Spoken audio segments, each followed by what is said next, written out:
Mas healthy gid ang itlog no, basta nga ni ang pamaagi. Naka-range.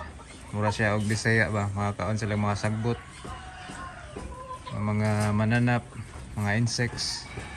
Dagdag protein na siya, dagdag na siya nutrients sa itlog nga ilahang gi-produce.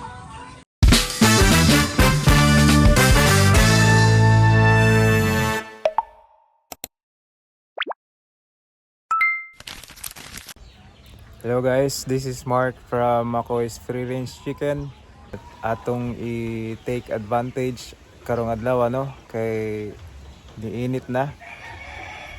Pila na kaadlaw nga sigig ulan nya atuang pagawason ato ang mga free range nga mga layers.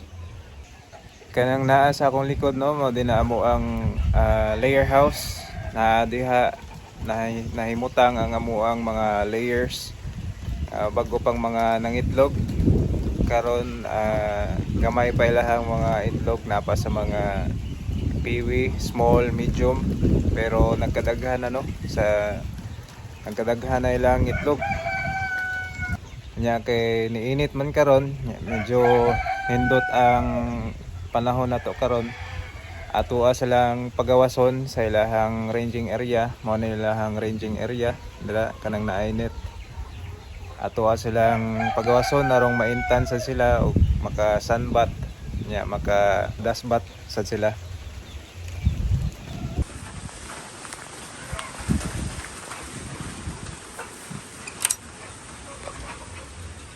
Ni ato ang mga layers karon nga ato ang gibutang aning layer house. Taod-taod pasad ni sila nagsugod og itlog. Kaya sila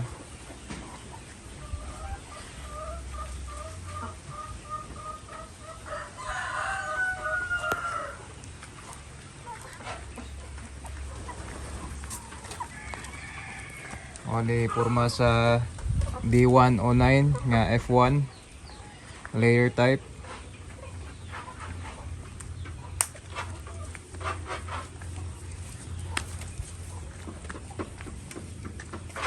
Hindi kayo ilahang kahimtang karon no. Enjoy kayo sila.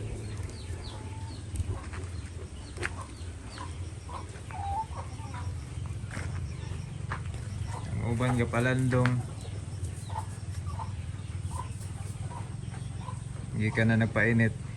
Yung uban diri sila ang ranging area. And kayo panahon guys.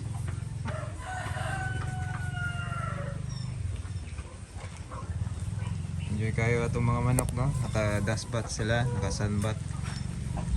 Makatabang sana sila kanang pag dustbat nila o kanang magpa sunbat sila para dili sila ma-stress.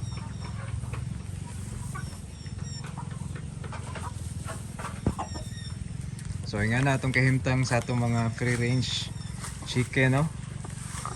Basta nindot ang panahon, hari na sila sa ilahang ranging area. O diri lang sa takutob no sa atong video karon. Happy farming sa atong tanan.